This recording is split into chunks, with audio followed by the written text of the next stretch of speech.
Bueno. Hola, ¿qué tal? Muy buenas tardes. Da muchísima alegría realmente ver este fantástico auditorio de la Casa Colón tan lleno. De hecho, hemos tenido que dejar gente fuera porque se han desbordado las previsiones. En un sitio tan emblemático, ¿verdad?, como es la Casa Colón, para los que somos de Huelva, que seguramente hemos pasado por aquí en un momento de nuestra vida, o para congresos de frutos rojos, que he visto también aquí a empresarios, para el Festival de Cine. Bueno, no hay acto importante en la ciudad que no haya pasado por la Casa Colón, que además, para quien no lo sepa, esta parte está perfecta, pero hay una parte que la están remodelando y va a quedar de rechupete también, que es la parte principal de la Casa Colón. Y un auditorio de la Casa Colón a las que les doy a ustedes la bienvenida, incluso a las muchas personas que, lo siento, se han quedado de pie, para presenciar este dialogando, que muchos de ustedes ya son habituales. No les tengo que explicar ciertas cosas. Otros será la primera vez que asistan, que es un espacio, pues pretendemos que sea un espacio más reflexivo, más equilibrado. Y es un dialogando que, fíjense, cumple 5 años. En este 2026 cumplimos 5 años de dialogando y tenemos hoy el honor de celebrar este 5º aniversario pues con el presidente del Partido Popular en Andalucía, Juanma Moreno, que bueno, que en unos días, ya en horas va a comenzar también ya su campaña, la campaña electoral como candidato a la presidencia de la Junta de Andalucía. Y yo tengo varias cosas que contarles, sobre todo para los que no sean habituales. Una de ellas es que este dialogando es fruto de muchísimo trabajo. Aquí hay un enorme trabajo detrás. Yo pongo la cara, pero hay un grupo, alrededor de 30 personas que llevan semanas trabajando. Son trabajadores del Grupo Azara de Comunicaciones, también de Proinso, que hacen posible pues que este sonido, la imagen, también llegue a sus casas. Porque les recuerdo que este acto que estamos ahora mismo pues aquí protagonizando también lo pueden ver a través de todas las televisiones del Grupo Azara de Comunicaciones. Telenuba, Canal Costa, Condavisión, incluso en Jerez, Telejerez, y aparte también pues todos los medios del Grupo Azara de Comunicaciones, que por cierto también les anticipo que en breve será el bautismo de un nuevo medio, ¿vale?, que será Andalucía Hoy. Bueno, quiero, por supuesto, dar las gracias a todos los trabajadores que lo hacen posible, darles la bienvenida a ustedes, también la bienvenida a los que nos están viendo desde casa en este proyecto Dialogando tan bonito que comenzamos a gatas. Creo que nuestro primer invitado fue Jesús Aguirre. Con Jesús Aguirre pasamos un rato también muy divertido. Y, bueno, empezamos a gatear como un bebé. Yo creo que ya nos hemos levantado, vamos caminando con fortaleza, ya sin tener que agarrar la mano, y son 5 años de dialogando. Y, bueno, pues ya está. Lo que quiero decirles también es que ustedes también tienen aquí voz. No sé cuánto tiempo vamos a poder dedicarle a su voz, pero hay una tarjeta, que es un clásico hoy aquí en Dialogando, que quien quiera hacer una pregunta levantará la mano a alguna de las azafatas que estén por aquí, o azafatos, y le pasarán. Lo único que les voy a pedir, de verdad, es que no pongan letra de médico. Letra clarita, si puede ser en mayúsculas, clarito, y si puede ser que no sea tampoco muy extenso. Pregunta directamente, ¿de acuerdo? Y el tiempo que podamos dedicarle, se lo dedicaremos. Seguramente Juanma Moreno también estará encantado de responder sus preguntas. Hay algo que no tenía previsto decir, pero se lo voy a contar porque creo que no le va a molestar. Año 2013, al Día del Rocío, una romería en la que Juanma Moreno estaba llegando a la política andaluza. Yo fui con el micrófono de Onda Cero a cubrir aquel canutazo. Para quien no sepa lo que es un canutazo, es cuando los periodistas ponemos el micrófono así. Ya rueda de prensa es sentado, canutazo. Éramos dos medios de comunicación casi en la puerta de la aldea cubriendo 2013. Hoy, año 2026, desde hace mucho, vemos como este aforo, casi 1000 personas, se concentran hoy aquí para escuchar a Juanma Moreno, al que quiero darle la bienvenida, que suba aquí al escenario, por favor, y un aplauso para él. Muchas gracias.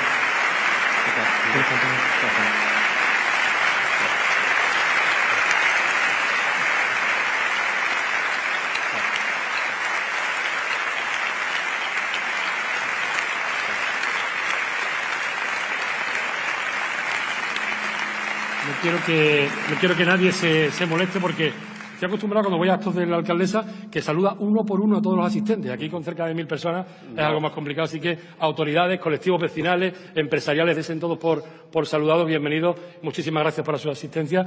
Y si es tan amable, le voy a invitar a que, porque no sé a cuántos actos acudirá o ha acudido el presidente del Partido Popular en Andalucía, en diferentes, como presidente de la Junta de Andalucía, ahora está en funciones, pero seguramente no va a muchos escenarios tan sostenibles como este, de cartón. La verdad que no. Hombre, cómodo, lo que se dice cómodo, no, pues, no es. ¿Cuánto tiempo hay que estar aquí? Un ratito. El primer invitado fue Jesús Aguirre, que aunque hace deporte, pero bueno, tenía también sus kilitos, y él nos pedía que si, por favor, que si esto era seguro, pero de momento en 5 años no ha habido ni un solo problema. Y además sirve también para... Sí, eso te iba a decir, es un cajón. Para tocar el cajón. Pero... Bueno, quiero explicarles, aparte de esta tarjeta, para que vaya levantando la mano quien quiera, en los últimos 5 o 10 minutos, que la primera parte, les digo, para quien no lo sepa, la primera parte de nuestro Dialogando siempre es una parte más personal, tratamos de ahondar un poco en la trayectoria humana de nuestro invitado. Por aquí han pasado, pues eso, muchos invitados en estos 5 años y el presidente del Partido Popular Andalucía no va a ser distinto. También hemos querido, pues de alguna forma, buscar, aunque últimamente hemos visto que el hormiguero, hemos visto también como algunas facetas de su vida, pero bueno, queremos preguntarle por diferentes facetas. En primer lugar, ya que estamos en Huelva, yo he podido hablar con algunos compañeros suyos y me han dicho, es un enamorado de Huelva. Claro, yo puedo decir, bueno, si vas a Almería también dice lo mismo, pero me ha dicho, no, es que es un enamorado de Huelva de verdad. ¿Es eso cierto?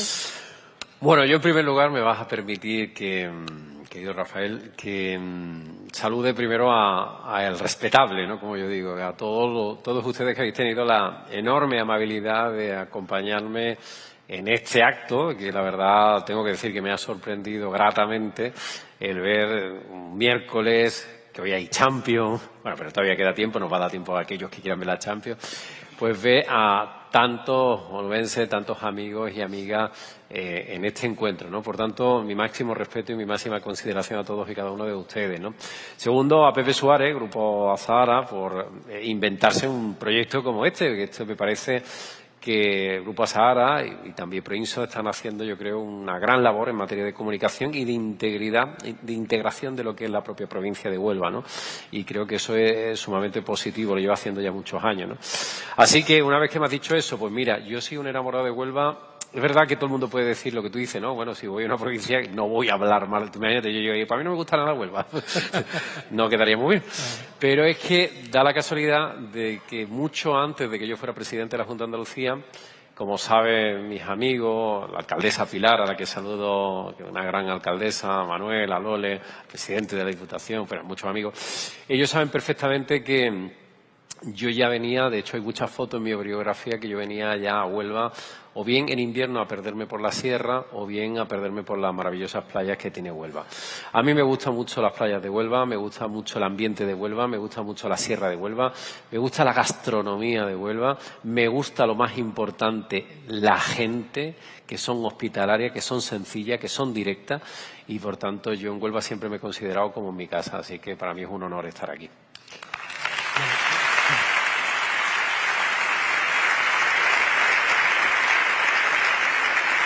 Andando en la parte personal, usted nació en Barcelona, sus padres emigraron a Barcelona, tuvo la oportunidad de volver cuando prácticamente era un bebé, con pocos meses, ¿no? Sí.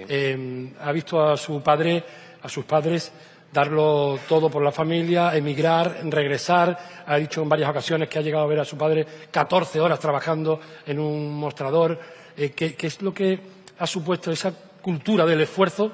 ¿De qué manera se ha reflejado en el Juanma Moreno de hoy? Bueno, yo soy hijo de migrante como muchos otros, que lo llevo con absoluta naturalidad y orgullo. Mis padres emigraron, igual que en los años 60, 70, lo hicieron decenas de miles de andaluces, algunos al País Vasco, otros a Madrid, pero preferentemente se fueron a Cataluña, ¿no? Y mi padre estuvo 18 años viviendo en Barcelona. Mi hermana nació en Barcelona, yo nací en Barcelona, mi hermana pequeña ya nació en Málaga. Pero yo siempre he visto a mis padres pues, con una cultura del esfuerzo y del trabajo, ¿no? Retornamos a Málaga y allí montaron un negocio, primero un ultramarino, después del ultramarino. Eso es en el negocio, ¿no? Sí, bueno, este fue el segundo, y esto era una perfumería, esto era llamado, al principio era, cuando de chiquitillo era una especie de ultramarino, como si fuera un pequeño supermercado, antes había mucho. Y yo recuerdo, en el ultramarino había de todo, ¿no? Desde mezclado, ¿no? Estaba por los productos de limpieza, pero estaba la fruta y había un poco de todo, ¿no? Y yo recuerdo perfectamente levantarse mi padre, verlo dormido con el último bocado a las 12 de la noche allí en el sofá, el pobre, de llegar. Mi madre también reventaba, pues los dos trabajaban, los dos, y él se iba por la fruta al mercado a las 5, ¿no? Entonces, ese esfuerzo, ese sacrificio, ese trabajar por tus hijos, yo creo que eso al final es una impronta que mis dos hermanas y yo lo tenemos, ¿no? Entonces yo podré cometer muchos errores y podré hacer las cosas mejor o peor, pero lo que nunca hago es ser perezoso, ¿no? Trabajo, y prueba de ello que soy ya el presidente de la historia que más veces ha visitado institucionalmente las 8 provincias andaluzas, más que todos los presidentes socialistas juntos, y eso demuestra que tengo, ¿no? Una actitud, digamos, de trabajo y de esfuerzo. Yo valoro mucho a las personas que se esfuerzan y que trabajan. Pero le pasa de vez en cuando que esté allí en su despacho en San Telmo y le venga un flash de dónde vengo, ¿no? De mis orígenes, ¿no? ¿Sí? Bueno, sí, yo no tengo ningún complejo en decir que vengo de una familia humilde, ¿no? Mi abuelo, por parte de padre, era jornalero, o sea, me refiero que no tenía tierra, que solo tenía sus brazos para hacer subsistir a la familia. Y después mi abuelo Juan, el que está ahí al lado, que sí era agricultor, pero una pequeña tierra, ¿no? Y son siempre trabajando en la tierra, en condiciones de aquellos años muy complicadas, y por eso mis padres pues, tuvieron que emigrar, porque no tenían condiciones favorables, ¿no? Pero siempre han sido personas honestas, personas trabajadoras, y a mí me vienen muchos flashes de ese recuerdo. Yo siempre pienso, ¿qué pensaría mi abuelo Juan o mi abuelo Manuel? De verse aquí en una pantalla gigante con 1000 personas delante. Bueno, ¿no? Primero diría que esto es magia total, porque esto no lo he visto nunca. Sería magia. Pero se quedaría sorprendido de mi abuelo, sobre todo, mi abuelo Manuel, que jornalero, que fue a veces maltratado y sufrió algún que otra humillación. ¿Qué pensaría si viera que su nieto hoy es el presidente de la Junta de Andalucía, ¿no? Se llenarían probablemente de orgullo, ¿no? Bueno, luego hay una etapa ya de, no sé si posadolescencia, en la universidad, en la que Juanma Moreno decide entrar también en colectivos estudiantiles, ¿no? De alguna forma ser portavoz de, no sé si era muy reivindicativo en ese momento, pero ahí fue donde empezó todo ese gusanillo de la política. Bueno, empezó antes. Mi padre, yo me ponía a ver el informativo de mi padre con 14, 15 años. Bueno, antes había, yo es que ya tengo una edad, ¿no? Pero antes había solo 2 cadenas de televisión, que era la primera y la segunda, ¿no? Y veía uno los informativos, yo tendría 14 a 15 años. Y después los periódicos que traía mi padre los fines de semana, por diarios que había, pues yo los miraba, ¿no? Y hablaba mucho de política con mi padre. A partir de ahí sí que me fue despertando una inquietud social y política que después se materializó en la universidad fundando una asociación de estudiantes para ciertas reivindicaciones, donde pues, al final yo pues, formé parte del claustro de la universidad, formé parte del consejo, digamos, de la Junta de Gobierno, de la facultad, y ahí es donde yo empiezo a dar mis primeros pasos de inquietud no sé si esto era anterior a... No, esto es un poquito anterior. Ahí tendría yo... Igual qué pelazo tenía, joder. Chiquillo los años, qué malos son. Qué pelazo tenía. Ahí debo de tener 14 años aproximadamente. Esto es anterior a la universidad, ¿no? Ahí es adolescente. Y luego hay una parte también que la ha destacado, la hemos escuchado también recientemente en programas como El Hormiguero, esos grupos de música, no fueron uno, fueron varios, ¿no? Varios. Se llama Lapsus Psíquico. Sí, los nombres son... Realidad, falsas realidades, ¿no? La época. Lapsus Psíquico fue uno, otro se llamaba Falsas Realidades, y el último, que fue el más serio, que fue Cuarto Protocolo. Bueno, yo tendría... Eso ya fue también... Estaba yo en 17 años... Estábamos al finales de los 80, hubo una impotente movida musical en España en la década de los 80. A mí siempre me ha gustado mucho la música. Y a partir de ahí, pues yo vi que los que tenían grupo ligaban más. Entonces fue una motivación personal de adolescente. y convencí a un grupo de amigos a que se comprara un grupo y de manera, o sea, compraran un instrumento, algunos ya tocaban la guitarra. Total, que de manera autodidacta montamos un grupito que fue mejorando con el paso del tiempo hasta que hicimos algunas cositas pues decentes, ¿no? Por así decirlo. Pero ¿no? hacían sus bolos por los pueblos. Sí, hacíamos bolos por los pueblos. Le pedían música que a lo mejor no era sí, la que esperaban, ¿no? Claro, nuestras canciones no la quería nadie.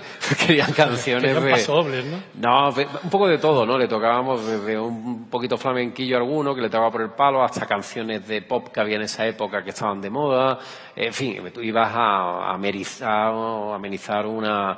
por a lo que nos llamaban, a pequeñas ferias en los pueblos, romerías, cositas así. No sé si ha tenido la oportunidad de coincidir en un acto así ya más privado y festivo con su consejero, con Antonio Sanz, que nos contó también aquí en Dialogando que hay quien en la intimidad lo llama DJ Sanz, y que ameniza las veladas. Pues no sé si podrían hacer un buen tándem. Sí, la verdad, no nos ha dado todavía por eso porque no tenemos tiempo. Pero... bautizo o comuniones, ¿no? Antonio, yo no sé dónde saca el tiempo, porque la verdad el tío toca todos los palos, vamos, nunca mejor dicho. Y por preguntarle, no sé si en su lista de Spotify, que supongo que la tendrá, ¿cuál es la música predominante?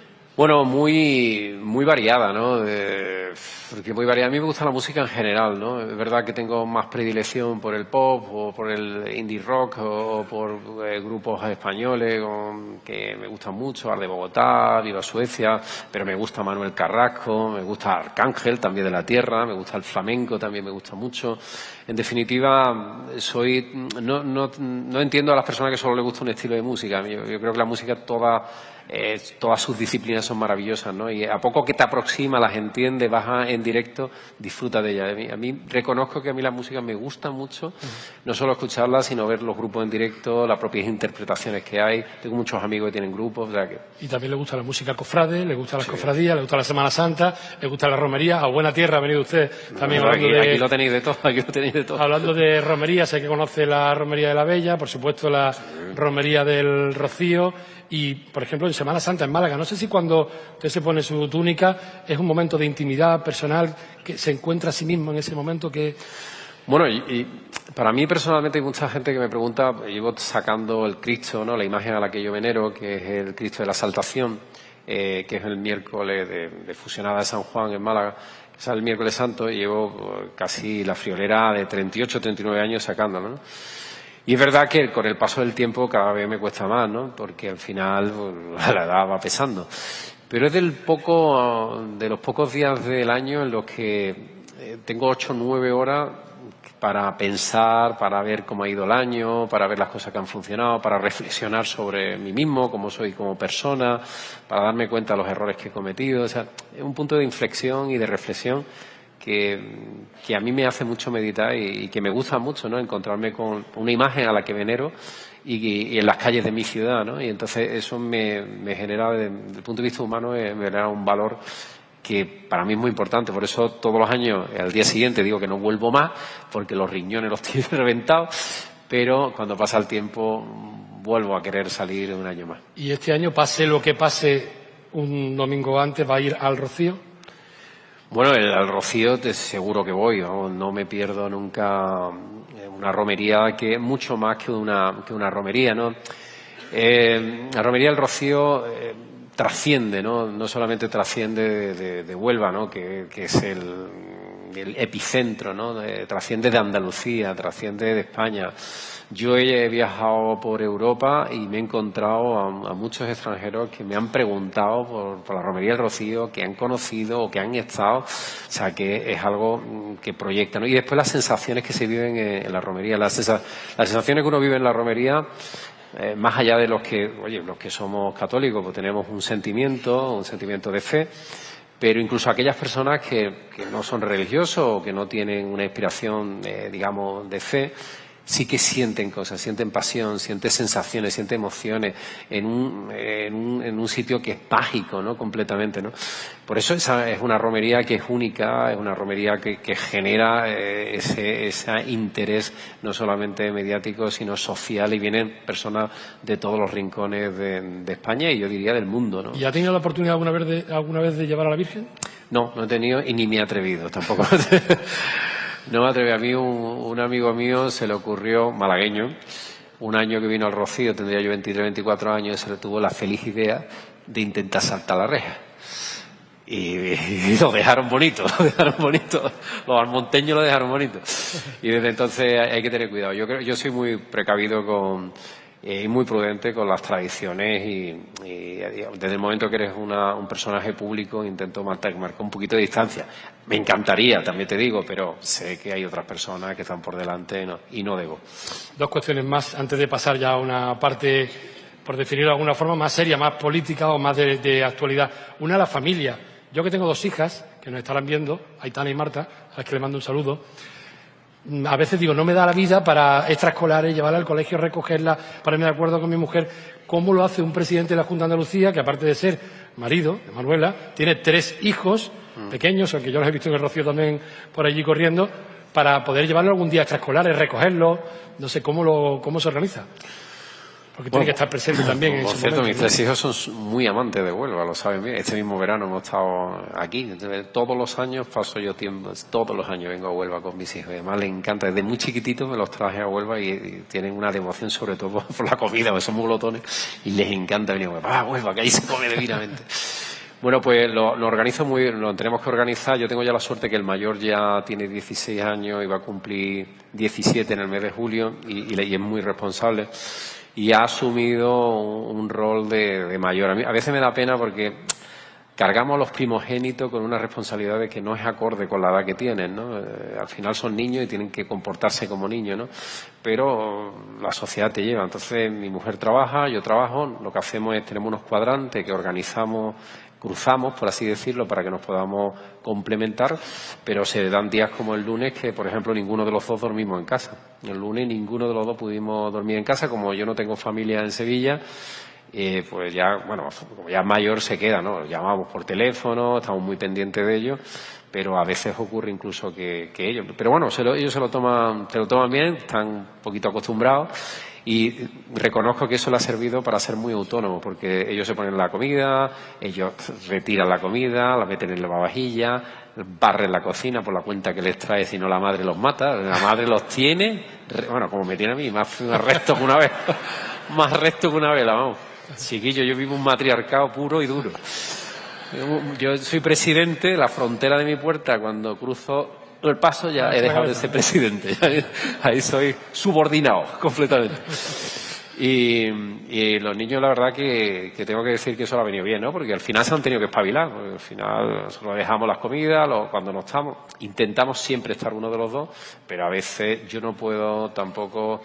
pues mi mujer durante muchos años se ha dedicado a los niños y no se ha dedicado a su carrera profesional, y ahora que tiene una oportunidad, tiene esa posibilidad y no podemos limitarla, ¿no? Y por tanto... Ahora que ha dicho que sus hijos son amantes de Huelva, también de la cocina y de la despensa de Huelva, ya para terminar esta parte más personal, si tuviese una reunión privada aquí, ahora mismo con los que estamos aquí, y nos quisiera de alguna forma obsequiar con algunos de los manjares que hay en la provincia de Huelva, ¿qué pondríamos en esta mesa?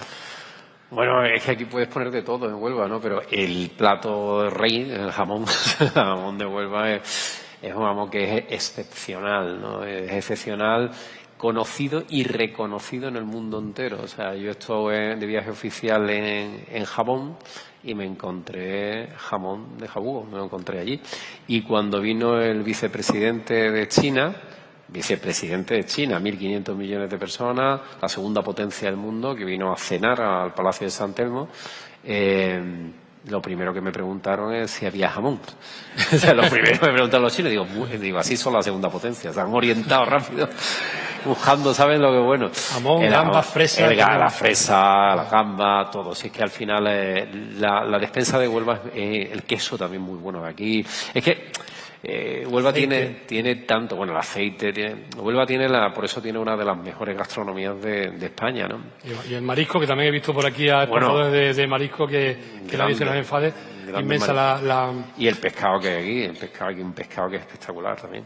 Bueno, pues hacemos aquí un pequeño punto y aparte, y les recuerdo que estas tarjetitas son para que ustedes también sean protagonistas y pregunten. Solamente tienen que levantar la mano y entregarle la pregunta. Les vuelvo a rogar, por favor, con letra que sea entendible, si no se la paso a Juan Moreno y que la lea él directamente, porque algunas veces me he encontrado letras de médico, no después, Y bueno, vamos a hablar de algo que está ya en ciernes. Es que son ya prácticamente en 24 horas ya no se hacen carteles, ya no se pegan carteles como se hacía antiguamente, pero bueno, la pegada simbólica de carteles. ¿Cómo afronta la campaña electoral que va a comenzar en 24 horas escasas?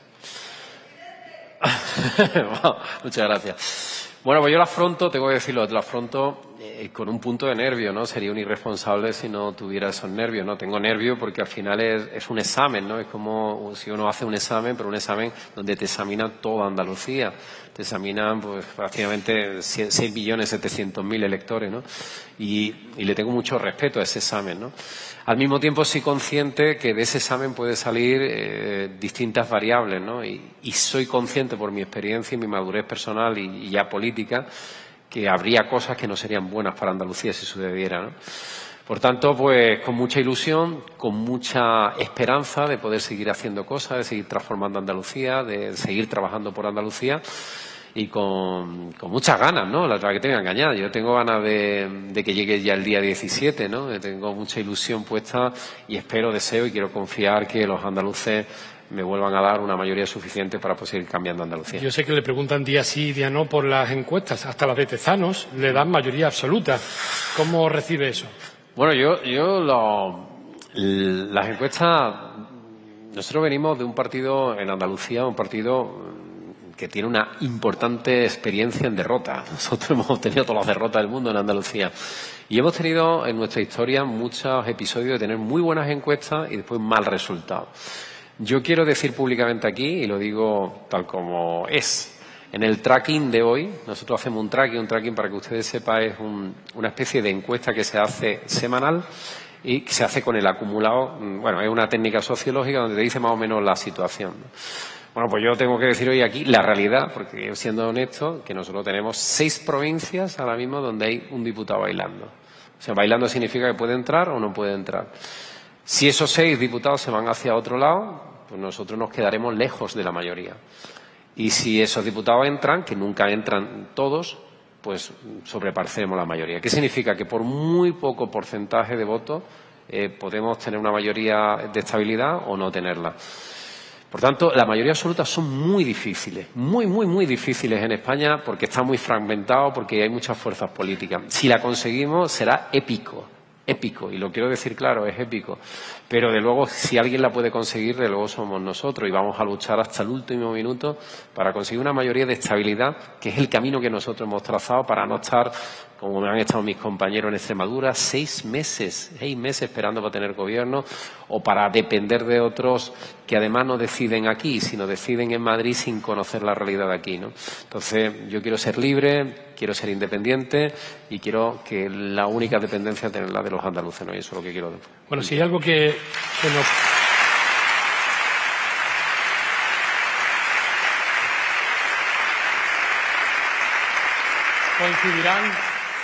Coincidiremos todos que si hay algo que nos preocupa a todos, incluso por encima de la economía, es la salud. En Huelva hay proyectos. Hace poco vino a poner la primera piedra del futuro hospital materno-infantil. También estamos muy pendientes del futuro hospital de la costa occidental, el que conocemos aquí como el Chare de Lepe. Esos proyectos ya están funcionando. Van a ir en plazo. ¿Cuándo prevé que esté todo operativo?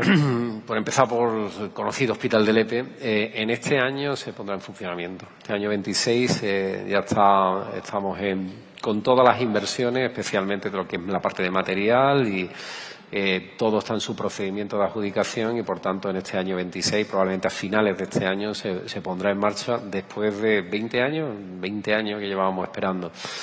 Y respecto a que por fin 20 años, tiene mucho trabajo. Y el segundo, y después tengo que contar, el hospital materno era un compromiso personal que yo asumí y nos ha costado muchísimo, tengo que decirlo, muchísimo adjudicarlo, ¿no?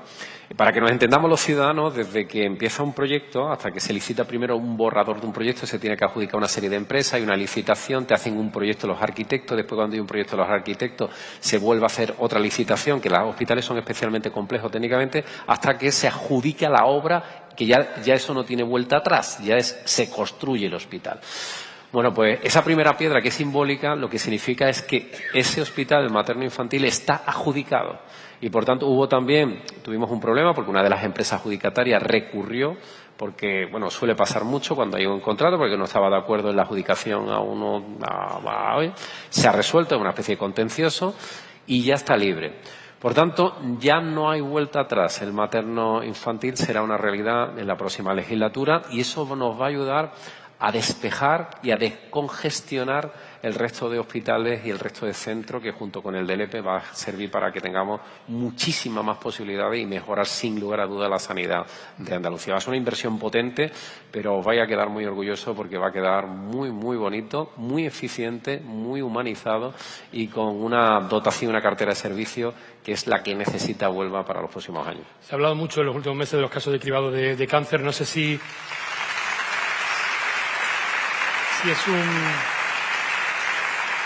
es un asunto que da ya por zanjado. Le escuchamos recientemente también pedir perdón. No sé si es un asunto que da ya por zanjado o hay todavía... Bueno, yo lo di por zanjado yo quiero aquí ser siempre, intento a lo largo de mi vida ser honesto y claro, ¿no? Allí se produjo un error.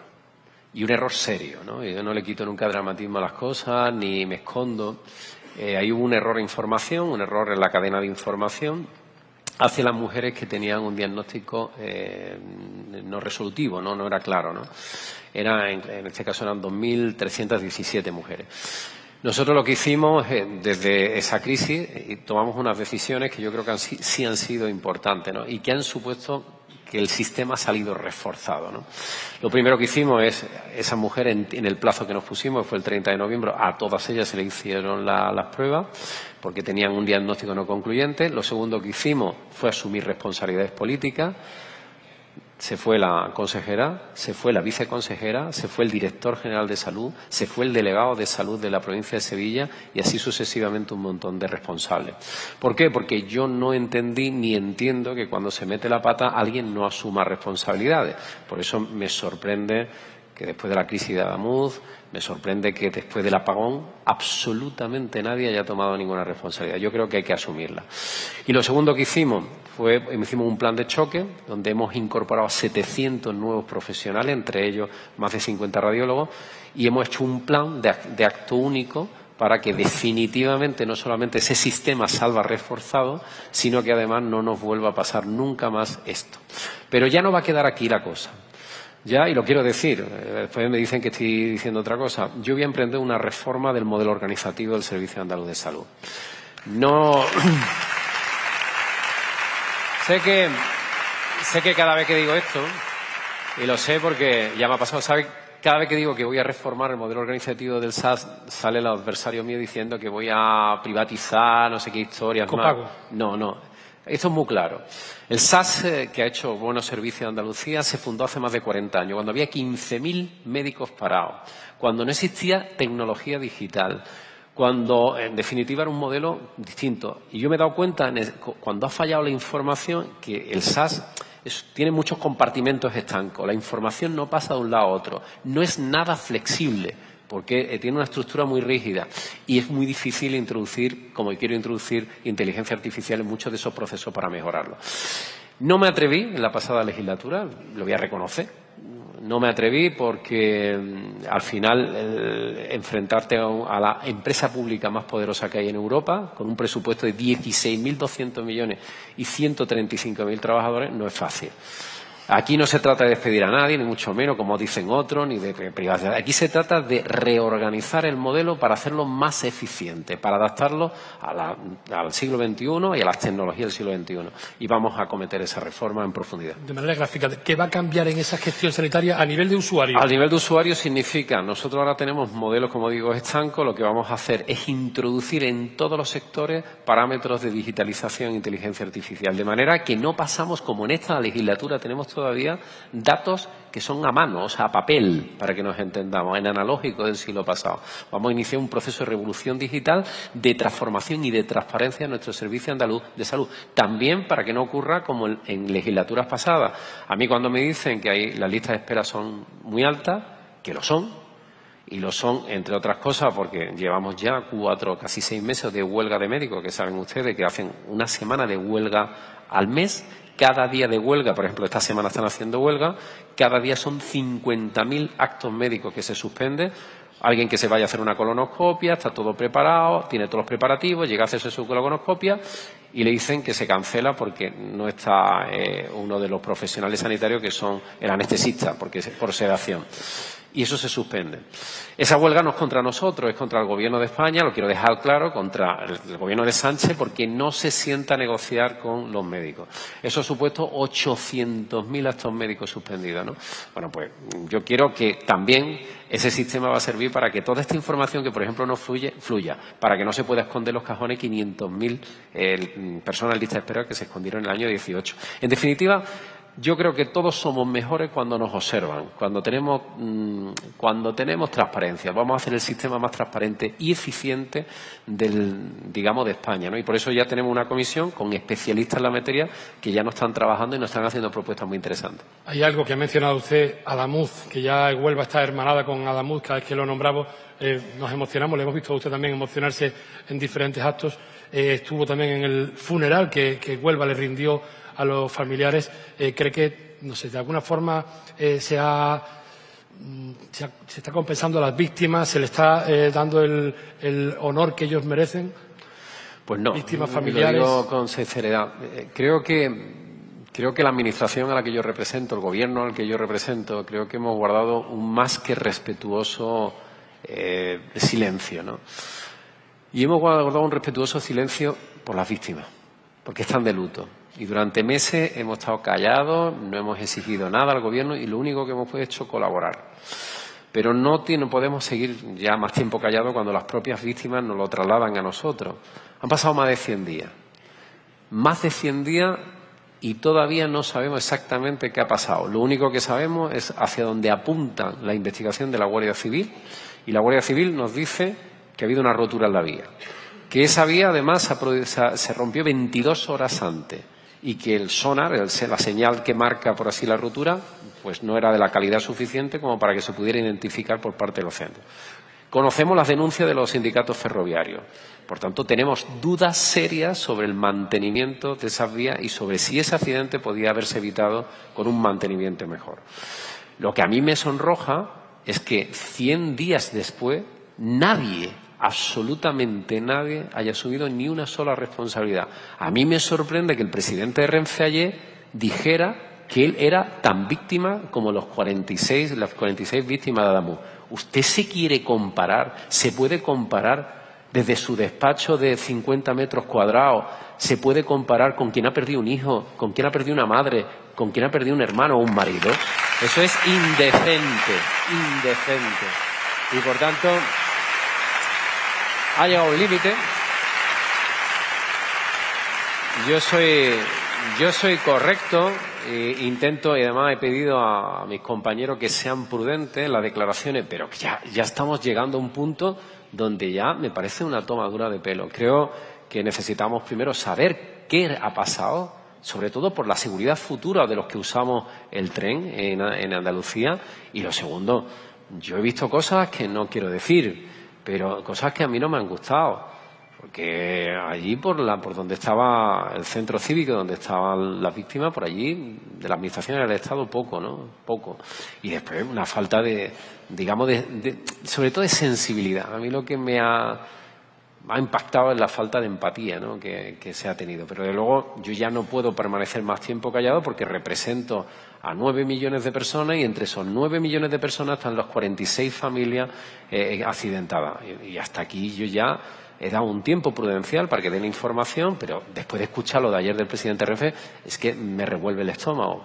Verdad y justicia es lo que pedía también las familias que hicieron también una concentración recientemente a las puertas del Congreso de Diputados, también en la ciudad de Huelva. Está usted en una provincia con un potencial enorme, pero que históricamente se queda en ese potencial y no desarrolla, por ejemplo, cuando hablamos de infraestructuras, ¿no? Y hablamos, por ejemplo, de la alta velocidad. ¿Cuándo será realidad que Huelva tenga alta velocidad? Bueno, con este gobierno ni lo olvidemos ya para siempre. porque fíjese usted la conexión que tiene con Madrid y Huelva, que ahora está amenazada, incluso la conectividad en los días del Rocío, según algunas informaciones que no han llegado. No ha habido ninguna voluntad. O sea, yo todavía recuerdo las palabras ingratas y maleducadas que tuvo el ministro Puente con respecto a la representante de todos los ciudadanos de Huelva. A mí me pareció impropio de un ministro, ¿no? Y yo he estado en el Congreso de los Diputados y he visto cómo prácticamente se han cachondeado de la iniciativa de alta velocidad para Huelva, ¿no? Por parte del Gobierno de España, ¿no? Yo creo que no han tratado a los andaluces y a los onubenses con una falta de respeto, ¿no? Creo que eso se va a poner en marcha necesariamente con otro gobierno, por una razón. En estos 8 años, por dar un dato, el Gobierno de España ha sido el que más ha recaudado de la historia de todos los gobiernos. El que más ha recaudado porque se han subido mucho los impuestos. Pero además ha sido el que más fondo europeo ha dispuesto de todos, ¿no? Por el tema del COVID. En Andalucía se han construido de autovía nueva, no llega a 4 kilómetros en 8 años. De ferrocarril solo se ha hecho la parte del AVE Almería, que tenía que inaugurarse en el año 2023, estamos en el 2026, dice que no se iba a inaugurar hasta el 2028, y lo dudo. Y de cercanías o trenes de media distancia, 0 kilómetros. Por tanto, yo no confío en un gobierno que no ha sido capaz de invertir lo que nos corresponde. Oiga, a mí me dicen, no, es que los ferrocarriles de cercanías de Cataluña están muy mal. Ya quisiera yo tener los ferrocarriles de Cataluña, que conecta a las 4 provincias, que tiene 1 millón menos de habitantes, que es la mitad de nuestro territorio, y nos triplica el número de kilómetros de ferrocarril. Y hay otras infraestructuras que no nos comunican a las personas, pero sí, por ejemplo, tan importante como es el agua, hacer llegar el agua a los regadíos, que es uno de los pilares fundamentales que tiene la economía de esta provincia. Y hay proyectos como la presa de Alcolea, el canal de Triguero, el desdoble del túnel de San Silvestre. En algunos de ellos, por ejemplo, la presa de Alcolea, ya estaba la Junta de Andalucía a punto de firmar un acuerdo y al final no hay. Mira, la presa de Alcolea es como tantas obras de interés general del Estado. Cuando son de interés general del Estado, para que nos entendamos todos, es que el Estado tiene la responsabilidad de hacerla. En la presa de Alcolea empezó a construirla el anterior gobierno, el gobierno del señor Rajoy. Y cuando hubo un cambio de gobierno, la presa empezó a construirse y estaba un 18% hecho más o menos en ejecución, y de buena primera la bloquearon y la limitaron y se quedó parada la construcción. A partir de ahí hemos tenido un litigio hasta que nosotros hemos dicho, oiga, si ustedes no quieren hacerla, denos las transferencias y nosotros nos encargamos de hacerla porque no es responsabilidad nuestra.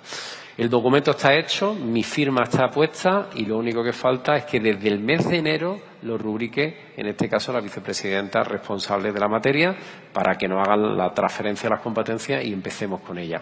Yo desde aquí vuelvo otra vez a invitar al Gobierno, y lo digo con la máxima educación, mirando las cámaras. Señores del Gobierno, especialmente vicepresidenta, estamos a su disposición para mañana mismo firmar la resolución definitiva de cesión a la Junta de Andalucía para que nos hagamos cargo de la presa de Alcolea y de otras infraestructuras hídricas si no son capaces de hacerlo.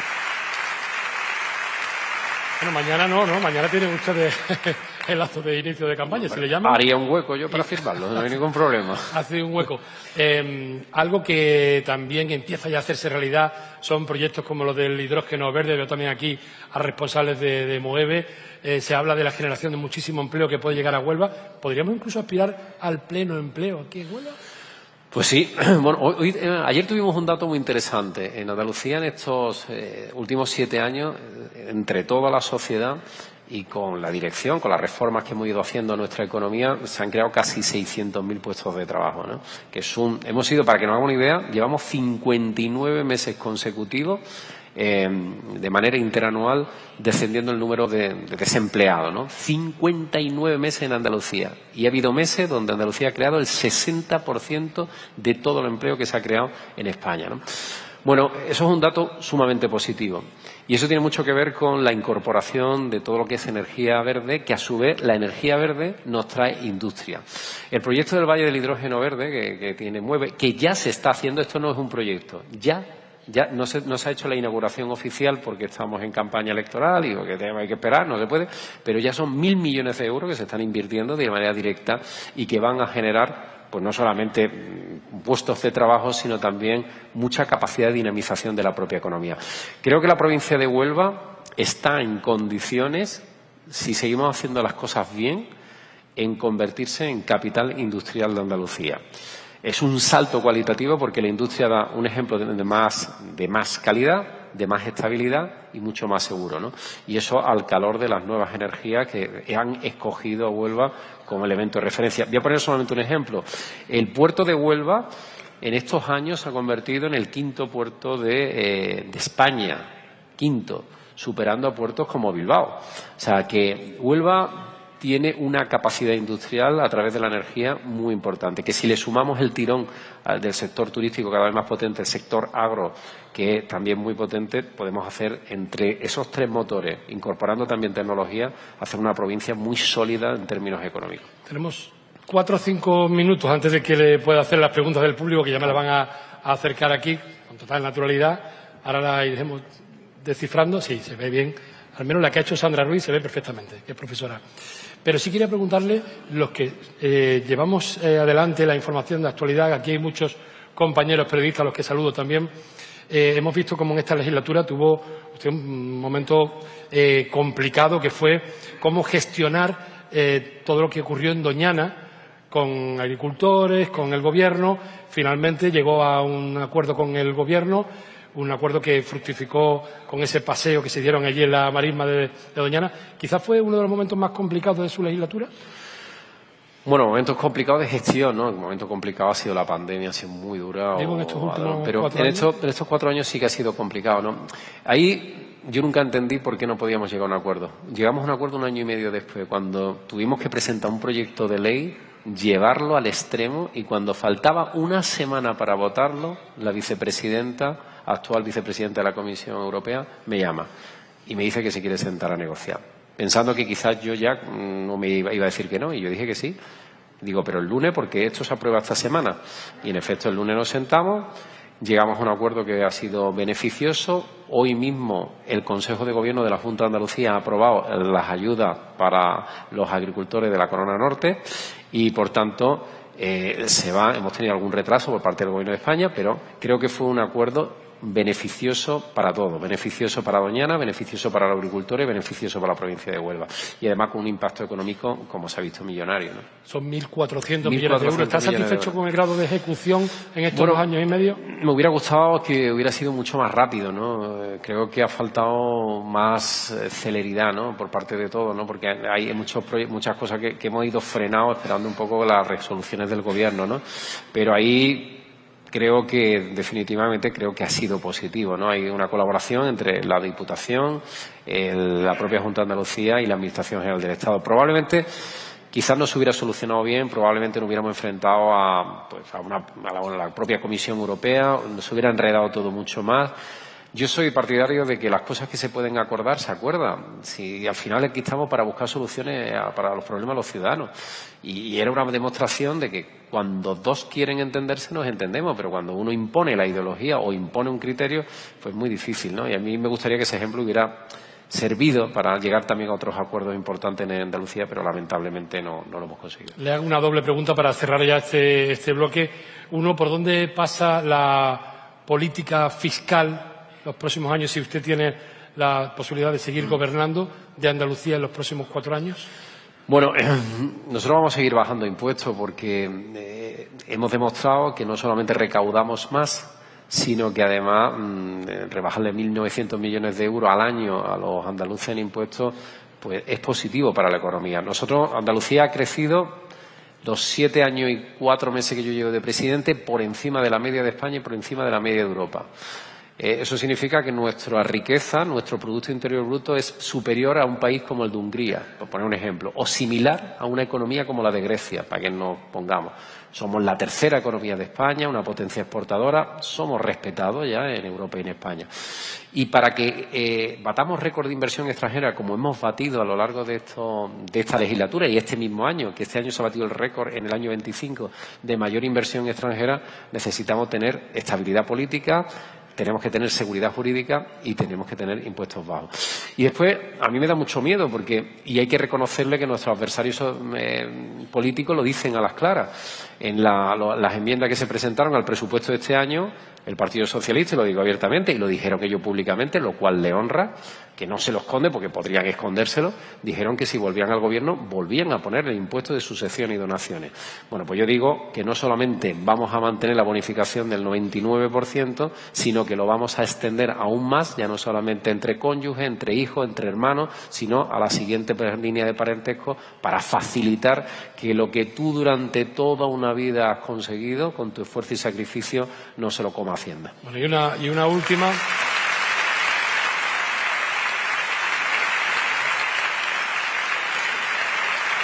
Una última que puede ser política, personal. ¿Dónde se ve Juanma Moreno dentro de 4 años? ¿Presentándose a la...? No sé. 4 años, ¿qué 4 años? Y de cara al futuro, ya no sé si ¿se ve con la llave del buzón de las cartas de la Moncloa? ¿Se ve por allí que su futuro pasa por allí? Yo siempre he tenido muy claro que mi presente y mi futuro es Andalucía, ¿no? Desde ayer lo contaba en una...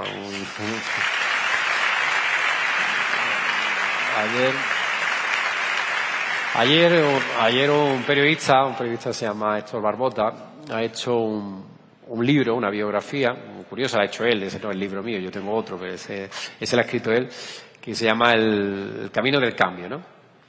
Y me hizo recordar, porque él ha ido entrevistando una serie de personas, amigos, ha estado con Rajoy, con Soraya, con mi madre, que es la más importante de todos los que ha estado, él entrevistando. Menuda foto le ha dado mi madre cuando yo he visto a mamá, pero tú pones esta foto. Y hay una cosa, hay una nota de cuando yo estaba de presidente de la juventud, de la organización juvenil y en la universidad, que yo ponía: algún día me gustaría ser presidente de Andalucía. Por tanto, mi sueño, mi pasión está en Andalucía y nunca me dejaré mi tierra para otra responsabilidad.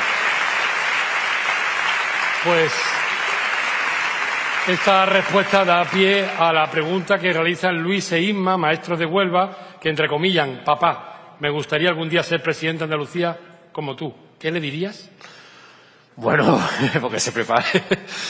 Bueno, es verdad que de una comunidad de casi 9 millones de personas, solo uno puede ser presidente. No es fácil.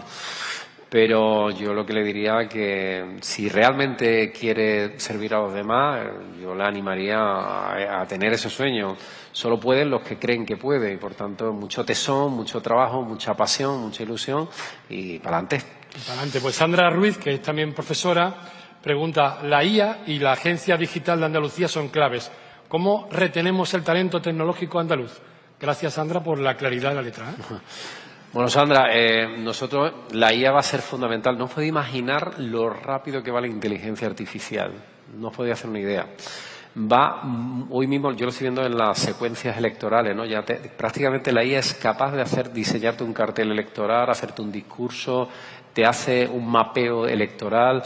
Es increíble, o sea, va a un ritmo muy rápido. Tiene partes buenas y partes malas. Por eso habrá que estar muy pendiente de ese desarrollo. Pero yo, centrándome en las partes buenas, creo que nos va a dar muchas oportunidades. Nosotros lo que estamos haciendo es crear un departamento de inteligencia artificial en la Junta de Andalucía para hacer la transición, para incorporar la inteligencia artificial a muchos de los procesos administrativos que van a ahorrarnos tiempo y dinero a todos los ciudadanos. Y para retener el talento, ofrecerle oportunidades. Hay muchas empresas tecnológicas que se están asentando en Andalucía, especialmente porque muchos de los tecnólogos buscan calidad de vida y aquí hay más calidad, sobre todo a partir de la pandemia. Han venido muchos nómadas digitales aquí y lo que tenemos que hacer es retener y traer ese talento a Andalucía a través de empresas y de oportunidades, ¿no? Vamos a hacer un plan retorno que va a tener una dotación económica muy importante, que estamos animando a las empresas privadas que colaboren en esa caja económica, porque ese plan retorno nos va a servir para localizar talento andaluz que está fuera y retornarlo para que sigan investigando o trabajando en Andalucía. Bueno, esto es como el 1, 2, 3, las tarjetones que tenía Mayra Gómez Gen. Te veo corriendo, venga, hoy rápido. Un autónomo, un abogado y una bióloga. Empezamos por el autónomo, Jorge Silva. Dice: Andalucía es líder en autónomos en España, pero está difícil. Sí. ¿Qué podemos hacer para seguir fomentando la creación del autoempleo?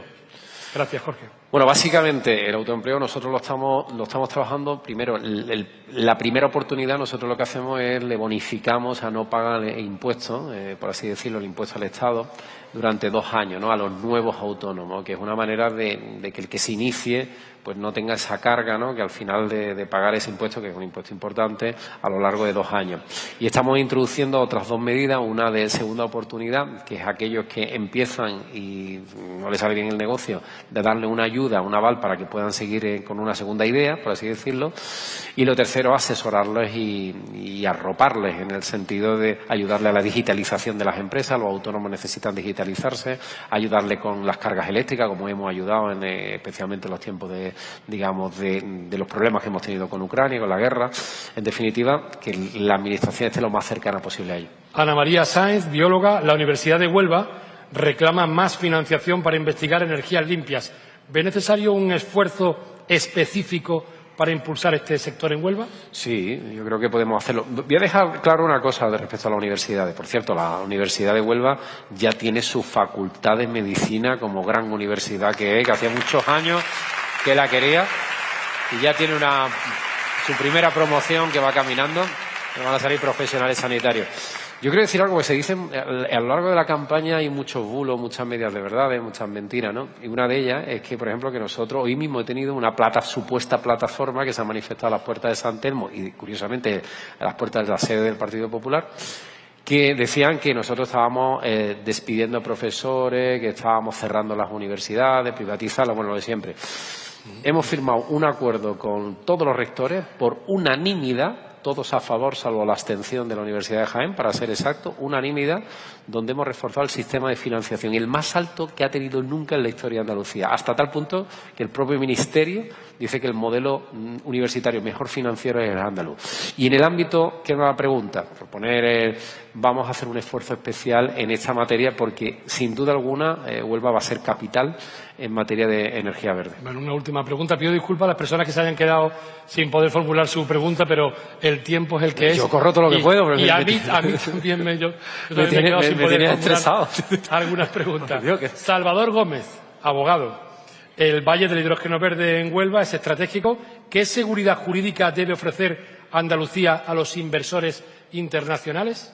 Lo más importante que te piden los inversores internacionales es que no le cambie las reglas del juego una vez que han empezado a invertir. Lo que no sirve es yo te pongo unas reglas del juego y te las cambio a mitad del partido. Y después te piden 2 cosas que son importantes: que haya estabilidad política y que haya paz social. Andalucía, que sepáis que muchas veces dicen por ahí que somos unos vagos, unos flojos, es de España, de la zona peninsular, la comunidad autónoma con menos asentismo laboral de la peninsular. Y por eso no hemos ganado el prestigio, la reputación y la estabilidad para poder que se siga invirtiendo. Pero sobre todo y fundamental, para que sigan viniendo aquí, estabilidad, seguridad y confianza. Y eso solo se consigue si hay una mayoría suficiente. Me perdona que lo diga, pero ahí he metido ya así.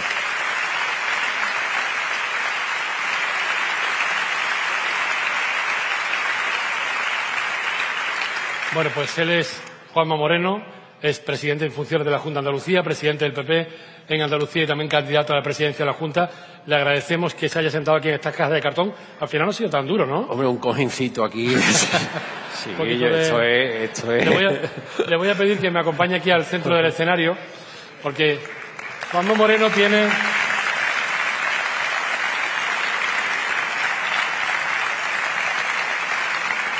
Tiene muchas fechas importantes por llegar en las próximas semanas. Una es el 17 de mayo, otra es mañana, que empieza, y otra es el 1 de mayo. ¿Qué pasa pasado mañana? Bueno, pasado mañana pasa que me hago un poquito más mayor, que es mi cumpleaños. Así que también le anticipamos desde Huelva nuestra felicidad por su cumpleaños. Y vamos a entregarle también un recuerdo de este Dialogando, 5 años de Dialogando, hoy pues con el presidente de la Junta de Andalucía en funciones, presidente del Partido Popular. Una corrección, querido. Yo no estoy en funciones, ¿eh? Yo estoy con todas mis funciones. Con todas tus funciones. Yo paso a tener función. Es que se confunde, pero tenemos todas las funciones. Yo paso a estar en funciones el 18 de mayo. El 18. Ahí, a partir de ahí ya estoy en funciones. Bueno, presidente del Partido Popular en Andalucía, candidato, y vamos a Muchísimas gracias. Vamos a pedir al presidente del Grupo Azara de Comunicaciones, que es el que encabeza pues ese grupo humano de personas que hacen este esfuerzo.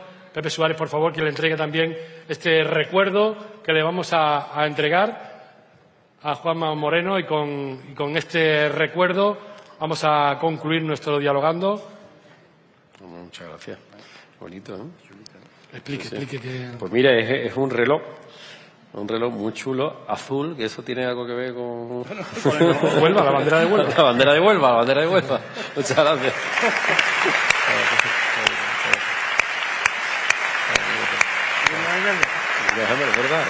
Bueno, pues, muchas gracias. Muy bonito, ¿eh? Hasta aquí hemos llegado. Y ahora no sé si vais a ver... Que me han metido, de verdad. Sí, tenemos el tiempo, ya sabes cómo es la televisión. Muchísimas gracias a todos los que están aquí presentes y a los telespectadores de todos los canales del Grupo Azara de Comunicaciones. Muchas gracias de verdad y celebren con nosotros este 5º aniversario de Dialogando. Buenas tardes. Muchas gracias.